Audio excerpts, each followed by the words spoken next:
오늘 본문에 마가가 배 안에 있는 떡 한 개 이야기를 합니다. 그래서 오늘 본문을 정하고 제목을 배 안에 있는 떡 한 개 이렇게 정한 후에 저희 교회에 있는 두 분 목사님하고 이야기를 나눴습니다. 도대체 이 떡이 누구 떡일까? 그랬더니 지금 여러분이 짓고 있는 표정을 두 분 목사님이 똑같이 지셨습니다. 그럼 어떻게 알겠어요? 목사님 여기 떡 없는 줄 알았는데 떡이 있네요 하시는 분도 계시고, 첫 절에 분명히 떡이 있잖아요. 배 안에 떡 한 개가 있습니다. 그래서 우리 목사님들이 해답을 못 찾으시기에 전도사님들께 여쭤봤습니다. 여러분, 교회에서는 만능 해결사가 전도사님들입니다. 그래서 예전에 왜 그런 유머가 있었잖아요. 코끼리를 냉장고에 어떻게 넣느냐. 교회에서는 그 답이 전도사님께 부탁하면 됩니다. 그래서 전도사님들한테 이 떡이 도대체 누구 떡일까 여쭤봤더니 전도사님들이 그러시더라고요. 목사님, 차라리 코끼리를 냉장고에 넣으라고 하십시오. 어떻게 이게 누구 떡인지 그걸 어떻게 합니까? 그러시더라고요. 그래서 제가 마지막으로 제 친한 친구가 신약학 박사입니다. 독일에서 박사를 해서 서울 장신대라고 하는 학교에 신약학 교수로 있는데, 주중에 그 친구한테 전화했어요. 배에 있는 이 떡 한 개 가지고 주일날 설교하려고 하는데, 그래서 제가 생각하는 걸 몇 가지 좀 얘기하니까 이거 재밌네. 그래서 연구해서 알려주겠다고 하더니 아직까지 연락이 없습니다. 그래서 하는 수 없이 오늘 제가 여러분하고 마치 탐정은 아니지만 몇 가지 상상력을 동원해서 이게 누구 떡일까 그걸 좀 생각해 보고자 합니다. 제가 혼자 좀 예비 조사한 거를 그 결과를 좀 말씀드리면은요, 8명을 용의선상에 올려놨는데 일단 4명은 제외시켰습니다. 왜냐하면 오늘 본문의 이 사건은 4,000명을 먹이셨던 그 사건과 연관된, 그 사건에 이어서 나오는 사건입니다. 여러분 잘 아시는 대로 떡 5덩이로 5,000명을 먹이셨던 오병이어의 사건은 마태, 마가, 누가, 요한 네 복음서에 다 나옵니다. 그런데 4,000명을 먹이셨던 사건과 그 이어서 나오는 오늘 이 본문의 말씀은 사복음서 중에서 유의하게 마태복음, 마가복음 두 군데에 나옵니다. 이 오늘 마가복음 8장에 나오는 동일한 내용이 마태복음 16장에도 기록되어 있는데, 근데 재미있는 것은 마태는 떡 얘기가 없어요. 여러분, 마태가 얼마나 정확한 사람입니까? 세리인데요. 아주 장부를 철저하게 쓴 사람인데요. 그러니까 적어도 마태하고는 이 떡하고는 관계가 없어요. 그래서 마태는 일단 용의선상에서 내려놨습니다. 그럼 마가는요? 마가 사실 오늘 배에 타 있던 사람 아니거든요. 베드로한테 이 얘기 들었지. 그러니까 마가도 일단 제외했어요. 그리고 두 사람은 누군가 하니 요한과 빌립인데, 요한복음 6장에 보시면 오병이어로 5,000명 먹인 사건을 요한이 자세히 기록합니다. 빌립이라는 제자가 나와서 200데나리온이 있어도 이 많은 사람들 먹이기 힘들 텐데요. 자세하게 기록합니다. 그런 사람이 4,000명 먹였던 얘기는 기록하지 않아요. 그래서 요한과 빌립도 일단 제외시켰습니다. 그러니까 마태, 마가, 요한, 빌립 용의선상에서 빠졌습니다. 그러니까 이제 용의선상에 4명이 남았는데요. 대한민국 온 국민이 좋아하는 사지선답니다. 자, 1번은 첫째 인물은 베드로입니다. 마가에게 이야기해 준 사람이 베드로니까는요. 그래서 1번을 베드로로 놓고, 자, 2번 두 번째 인물은 항상 유력한 용의자 주변 인물들을 잘 봐야 됩니다. 그래서 저는 베드로의 동생인 안드레를 주목했습니다. 왜냐하면 오병이어 사건이 있었을 때 어린아이에게 보리떡 5개를 받아서 예수님께 전해줬던 사람이 누굽니까? 모르세요? 안드레입니다. 안드레. 요한복음 6장에 기록되어 있어요. 그러니까 안드레를 그 예수님 제자들 중에서 음식 담당하는 그런 제자라고 한번 상상해 보자고요. 군대 다녀오셨던 남성분들은 아실 텐데, 군대 가시면 취사병도 있고 또 내무반마다 그 식기반장이 있잖아요. 그러니까 이 안드레 얘기합니다. 성경이 기록되기를 제자 중 하나 곧 시몬 베드로의 형제 안드로가 여짜오되 여기 한 아이가 있어 보리떡 5개가 있나이다. 음식 담당이.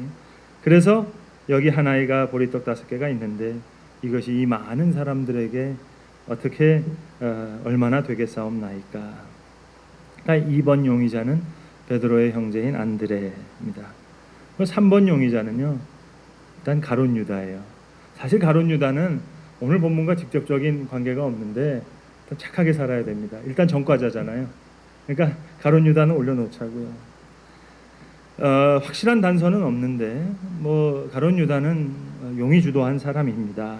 그러니까 예루살렘 예수님 그 사마리아 성 여인과 만날 때도요, 제자들이 음식 없어서 음식 구하러 가잖아요. 그때 이제 그 제자들이 뒷북치는 모습을 봤던 사람이니까, 이리저리 그 헤매는 모습을 봤으니까 혼자라도 숨어서 먹으려고 자기 것 하나 충분히 감추어 놓을 수 있는 그런 사람이라고 생각합니다. 그래서 베드로와 안드레와 가룟 유다, 제일 강력한 용의자입니다. 여러분, 저는요 성경을 읽을 때요 궁금한 게 너무 많아가지고 이거 해답 체크, 정답 체크하고 싶어서라도 전 천국에 좀 빨리 가고 싶은 사람이에요. 베드로 만나서 저는 물어보고 싶은 게 너무 많아요. 오늘 사실은 좀 베드로 만약에 만나면 좀 따지고 싶어요. 아니, 마가한테 이야기할 때 좀 자세하게 이야기해 주지. 내가 이 14절 가지고 얼마나 고생했는 줄 아냐고. 4번 인물을 얘기 안 했죠. 4번은 예수님인데 답은 아닙니다. 유년주일 학교 때 항상 성경 퀴즈 할 때 제 친구 중에서 항상 성경은 모르는데 정답 하고 예수님 하는 친구가 있었어요. 그럼 또 뭐 소 뒷걸음질 하다가 뭐 바른다고 또 정답되는 경우가 있어요. 물론 정답일 수 있지만 너무 식상합니다. 물론 예수님 내가 생명의 떡이다 말씀하셨어요. 실제로 몇몇 학자들이 실제로 오늘 본문을 가지고 이거 예수님을 가리키는 거다 그렇게 설명하는 학자들이 있습니다. 물론 그것이 사실일 수 있고 마가가 그걸 의미할 수도 있지만 그거는 어디까지나 좀 영적인 해석이고요. 그건 그분들의 몫으로 남기고, 오늘만큼은 저와 여러분은 오늘 본문을 오늘만큼은 그냥 문자 그대로 떡 1개라고 일단 인정하고 거기서부터 한번 거룩한 상상력을 발휘해 봅시다. 여러분, 물론 우리가 어떻게 성경을 다 알 수 있겠어요. 그러나 때로는 거룩한 상상력이 은혜로 이어질 때가 있습니다. 여러분, 성지순례 하신 분들은 아마 가보셨을 텐데요. 이 벳세다, 오병이어의 사건이 있었던 그 들판에 오병이어 기념교회를 세워놨습니다. 그 기념교회를 들어가시면은요, 우리 교회 바닥 같은 이 바닥에 둥그렇게 해서 그 아트워크가 하나 있습니다. 그림을 하나, 타일로 그림을 하나 표현해 놨는데 그게 물고기 2마리랑 보리떡 5개예요. 근데 가서 세서 보시면 물고기는 분명히 2마리예요. 근데 바구니 안에 떡이 4개만 들어있어요. 분명히 보리떡 5개인데 왜 분명히 왜 4개냐 궁금하잖아요. 하나 어디 갔어요, 여러분? 예수님 손에 들려 있잖아요. 물론 예수님 그림은 그리지 않았어요. 근데 작가의 재밌는 상상력이죠. 귀여운 상상력이죠. 저는 오늘 본문을 놓고 이런 상상을 해봅니다. 베드로는 이제 떡 1개만 가지고도 수없는 말씀을 전할 수 있는 사람이 됐어요. 그 설교를 마가가 다 통역합니다. 여러 해 동안 마가가 이 일을 했어요. 무궁무진한 이야기가 그에게 나와요. 특별히 베드로는 너무 사연이 많은 사람이기 때문에 떡만 가지고도 하루 종일, 아니 며칠씩을 이야기할 수 있는 사람이에요. 마가의 다락방 최후의 만찬에서 예수님이 떡을 가지고 축사하신 이야기, 발을 씻겨주신 이야기, 또 부활하신 후에 디베랴 바닷가에서 그저 한기에 머리도 들지 못하고 푹 숙이고 있는 자에게 떡을 먹여주셨던 그 떡 이야기. 그러니까 베드로는 떡만 들면 때로는 눈물을 흘리면서 말씀을 전하기도 하고 또 어떤 때는 뜨거운 웅변을 토해내기도 합니다. 수많은 사연이 그에게 있으니까요. 그러니까 마가는 귀에 못이 박히도록 베드로에게 이 얘기를 들었어요. 오늘 성경을 좀 더 깊이 이해하기 위해서는 예수님과 제자들이 다니셨던 그 동선을 한번 여러분 잘 파악하셔야 됩니다. 자, 이렇게 갈릴리 호수가 크게 있다고 한번 생각해 보세요. 이 갈릴리 호수를 놓고 크게 구분하시면 예수님과 예수님의 제자들의 근거지는 갈릴리 호수 북쪽이었습니다. 가버나움도 거기에 있고 베드로와 안드레의 고향이었던 그들이 살았던 벳세다라고 하는 마을도 갈릴리 북쪽에 있어요. 붙어 있습니다. 그러니까 오병이어의 사건으로부터 5천 명을 먹이셨던 그 일, 이 벳세다 북쪽에서 엄청난 일들을 하셨죠. 그리고 이제 갈릴리 호수를 뺑 한 바퀴를 두르시는 겁니다. 그리고 남쪽까지 내려오세요. 이 남쪽 밑에는 데가볼리라고 하는 10 cities, 이방인의 마을들이 있습니다. 그러니까 오병이어는 유대인들을 위해서 먹이셨던 일이고 4천 명을 먹이신 일은 이 남쪽에 이방인을 대상으로 해서 떡 7개를 가지고 4천 명을 먹이셨던 사건입니다. 그래서 이 남쪽에서 4천 명을 먹이신 이 엄청난 사건이 있고, 그리고 이제 서쪽으로 해서 가셔서 다시 북쪽으로 올라가는 한 바퀴를 삥 돌아서 사역하신 후에, 그리고 예수님 제자들을 따로 부르셔서 다시 그 북쪽에서부터 다시 북쪽으로 올라가서 가이사랴 빌립보라는 곳에 가셔서 중간 평가를 하시는 거예요. 거기서 베드로가 유명한 고백을 하죠. 주는 그리스도시요 살아계신 하나님의 아들입니다. 그리고 그때부터 예수님께서 십자가의 고난을 예고하시는 겁니다. 자, 오늘 본문의 사건과 연결시켜서 좀 더 좁혀서 말씀드리면, 자, 갈릴리 호수를 이렇게 놓고 한번 생각해 보세요. 가버나움을 떠나셔서 벳세다 광야에서 오병이어의 사건을 보여주셨습니다. 베드로와 안드레가 살던 그 마을이에요. 그리고 이제 남쪽으로 내려오셔서 이제 이방인들에게 4천 명 먹이시는 사건이 있습니다. 이 엄청난 사건을 이루었습니다. 제자들은 2번이나 이 엄청난 사건을 경험했어요. 그래서 7광주리에 남은 조각을 다 집어넣어서 이제 배를 타고 갈릴리 호수 남쪽에서 호수 서쪽으로 갑니다. 오늘 보면 10절에 보시면 마가는 이 지역을 달마누다 지방이라고 이야기하고, 마태복음에는 보시면 16장에 마가단이라고 얘기합니다. 그거는 막달라라고 하는 지역이에요. 막달라를 다르게 읽으면 그게 마가단이 됩니다. 그러니까 달마누나 마가단, 그러니까 막달라 마리아의 고향인 호수 서쪽 막달라 지방으로 가게 됩니다. 그러니까 제자들이 의기양양하게 남은 떡 광주리를 배에 싣고 이 갈릴리 호수 남쪽에서부터 갈릴리 호수 서쪽인 막달라로 갑니다. 오름지기 배 안에서 이런저런 이야기를 했겠죠. 막달라 마리아 이야기도 나왔을 법합니다. 7 귀신 들렸던 그 막달라 마리아의 고향, 이 떡을 가지고 가서 그 사람들에게 전도해야지. 이 떡을 나눠주면서 4천 명을 먹이셨던 굉장한 이야기와 막달라 마리아 이야기를 섞어가면서 복음을 전하리라. 그런데 막달라 부두에 도착하는데 이미 바리새인들이 쭉 진을 치고 있는 거예요. 그게 오늘 본문 11절 12절의 상황입니다. 바리새인들이 딱 가로막고 서가지고는 떡강주리를 들고 배에서 내리려고 하는 제자들을 막아서는 거예요. 바리새인들이 벌써 소문을 다 들었어요. 벳세다의 오병이어의 사건도 다 들었고 남쪽에서 있었던 4천 명 먹인 사건도 다 있었고, 아예 이 예수님 제자들 일행을 딱 막아서고는 이렇게 얘기합니다. 모세는 하늘에부터 만나를 내렸는데 당신들 5천 명 먹였다 4천 명 먹였다 이상한 얘기하지 말고 지금 당장 하늘로부터 오는 표적을 보이라고. 제자들 지금 생생한 증거를 가지고 광주리에 담긴 떡을 가지고 복음 전하려고 했는데 그게 처음부터 막혔어요. 예수님 마음이 많이 상하셨습니다. 너희에게는 내가 표적을 보이지 아니하리라. 그리고 다시 배에 오르세요. 제자들도 경황이 없이 배에 따라 오릅니다. 광주리에 있던 떡 챙길 시간도 없었어요. 그리고 오병이어의 현장인 그 벳세다를 향해서 다시 막달라로부터 노를 저어서 가는 겁니다.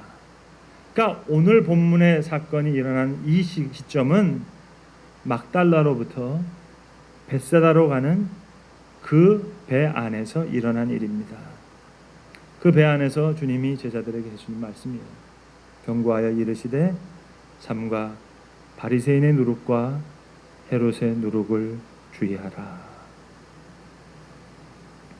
베드로가 이제 생각해 보니까 알겠어요. 주님 무슨 말씀하신지를. 그땐 몰랐어요. 정말 몰랐어요. 탔던 배가 베드로가 살던 마을 베세다에 도착합니다. 그리고 이어서 맹인의 눈을 뜨게 하는 그 이야기가 있죠. 자기 동네에서 일어난 일이니까 베드로가 또렷이 기억하는데, 예수님 늘 한 번이면 다 고쳤는데 그 벳세다의 맹인만큼은 2번에 걸쳐서 고치세요. 희미하게 보시는데 다시 눈을 안수하시고 2번에 걸쳐서 재차. 이제 보니까 이게 맹인만의 이야기가 아니네요. 베드로 자기의 얘기네. 귀가 있어도 듣지 못하느냐, 눈이 있어도 보지 못하느냐. 4,000명을 먹이신 후에 바리새인들을 향해 탄식하셨던 주님, 베드로를 향해서도 탄식하셨어요. 사탄아, 내 뒤로 물러가라. 내가 하나님의 일을 생각지 않고 사람의 일을 생각하는도다. 이젠 떡만 봐도 주님 말씀이 생각나요. 떡만 봐도 목이 메이는 사람이 됐어요. 그때부터 베드로의 설교는 다 에바 아르톤, 떡 한 덩이 얘기입니다.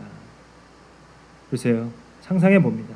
자기 동생 안드레의 이야기를 들려줄 때도, 가슴 아픈 친구 가론 유다의 이야기를 들려줄 때도 베드로는 다 에바 아르톤, 떡을 가지고 얘기해줘요. 동생 안드레는요, 어찌 보면 예수님의 손에 들려서 축사하고 많은 사람을 먹였던 그 첫 번째 떡과 같은 존재였어요. 자기를 주님께 인도했던 사람이 바로 그 동생 안드레잖아요. 따지고 보면 예수님의 12제자 중에서 첫 번째 제자가 바로 안드레입니다. 그래서 베드로를 인도하고 그 이웃에 있었던 형제인 야고보와 요한을 데리고 가요. 그리고 베드로와 야고보와 요한이 어부로 물고기 잡고 있을 때 벌써부터 안드레는 세례 요한의 제자였습니다. 영적 지각이 있었던 사람이죠. 그리고 예수님 사실은 12제자 중에서도 베드로 그리고 야고보, 요한 3명만 데리고 다닐 때도 이거 가지고 안드레는 문제 삼지 않았어요. 그런 겸손한 사람입니다. 형 베드로가 십자가에 거꾸로 매달릴 때 안드레는 X자 십자가에 걸려서 순교하는 거예요. 그래서 여러분, 스코틀랜드의 세인트 앤드루스, 그게 안드레의 성지입니다. 스코틀랜드의 국기가 뭐예요? 그게 안드레의 십자가예요. 주님께서 첫 번째 불러주신 제자, 손에 들고 축사하시고 떼어주셨던 그 처음 떡과 같은 그 동생 안드레, 에바 아트론. 가론 유다도 너무 애석한 친구예요. 유다만 배신했나요? 베드로도 배신했잖아요. 나쁜 놈으로 말하자면 베드로가 더 나쁜 놈이죠. 수제자인데 3번씩이나 부인했고 마지막에는 저주까지 했고, 주께서 잡히시던 밤에 떡을 가지고 축사하시면서, 그리고 유다에게 분명히 말씀해 주셨어요. 마태복음 26장에서는 예수님께서 나와 함께 떡그릇에 손을 넣는 자가 나를 팔리라 얘기하셨지만, 요한복음 13장에서는 그 정도가 아니에요. 주님 말씀하시기를 내가 떡 한 조각을 적셔다 주는 자가 그니라 하시고, 곧 한 조각을 적셔서 가롯 시몬의 아들 유다에게 주시니라. 유다도 주께로부터 떡을 받은 자예요. 베드로도 부활하신 후에 디베라 바닷가에서 조반 먹으라. 아무 말도 하지 못하는데 그저 한 조각을 우걱우걱 먹는데 목이 메어요. 똑같이 떡을 받은 자예요. 그런데 자기는 사랑을 먹었고 유다는 그렇지 못했어요. 예수님 돌아가신 거 따지고 보면 빌라도 때문이 아니잖아요.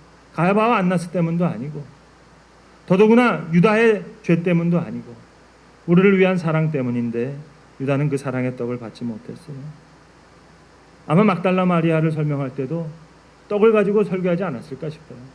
막달라 동네 갔을 때 예수님 바리새인의 누룩을 주의하라 했다고. 그러나 하나님의 손에 들려질 때 7 귀신이 나간 막달라 마리아, 생명의 떡을 받은 사람 아니냐. 막달라에서 배를 타고 벳세다로 가던 그날도 모두가 경황이 없었어요. 늘 사려 깊게 행동하던 안드레도, 어린아이가 가졌던 보리떡 5개를 주님께 가져왔던 그 동생 안드레도 그날은 경황이 없었어요. 떡을 챙길 수가 없었어요. 그놈의 바리새인들 때문에 말입니다. 늘 명민하게 행동하던 가론 유다도 그날은 경황이 없었어요. 회개를 맡은 자였지만 동료 제자들에게 떡을 준비시키지 못했어요. 경황이 없었어요. 근데 어떤 영문인지 모르지만 베드로에게 에바 아트론 떡 한 개가 있어요. 어떻게 된지는 모르겠어요.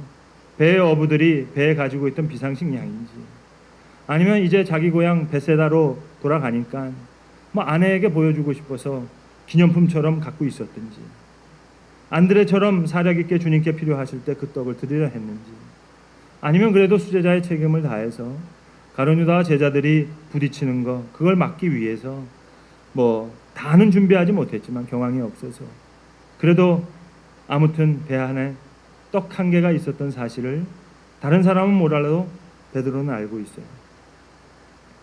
별 의미 없이 생각했는데 마가에게 다시 이야기를 해주려고 하는데 이게 그냥 넘어갈 수가 없어요. 자기가 주머니 속에서 끔지럭 하고 있던 이 떡 한 개, 꼭 자기 모습 같기도 하고, 또 여기에는 무궁무진한 주님의 말씀도 함께 들어있는 것 같기도 하고, 제자들의 모습이 같이 있는 것도 같고요. 생각해보니까 선생님이셨던 우리 주님의 어법과 셈법도 늘 그런 편이셨어요. 참새 5마리가 2아사리온에 팔리는 것이 아니냐. 원래는 1아사리온에 참새 2마리가 팔리는 겁니다. 근데 2아사리온이니까는 5마리예요.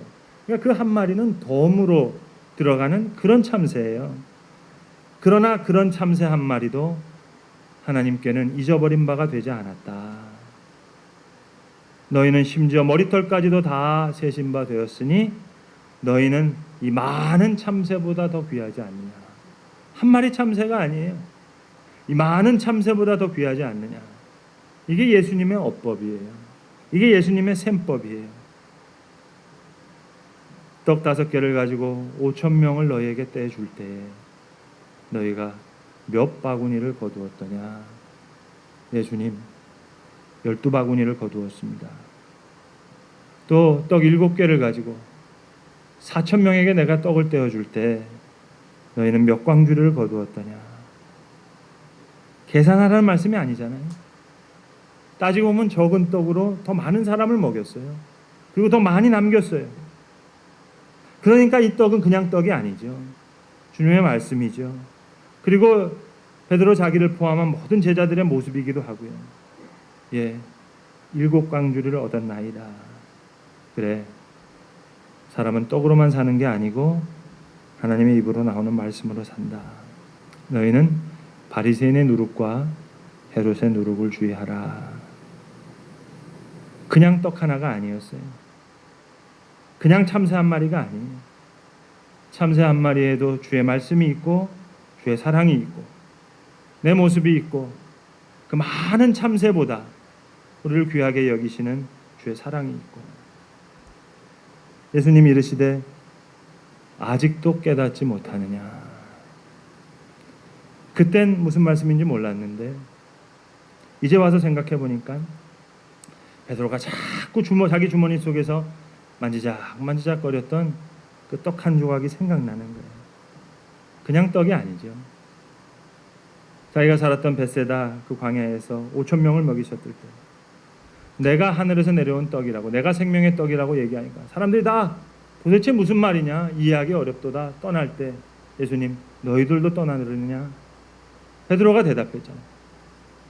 영생하는 말씀이 주께 계시오매 우리가 누게로 가오리이까. 잘 안 줄 알았어요. 그런데 그 후에 뭐 휘청휘청했죠.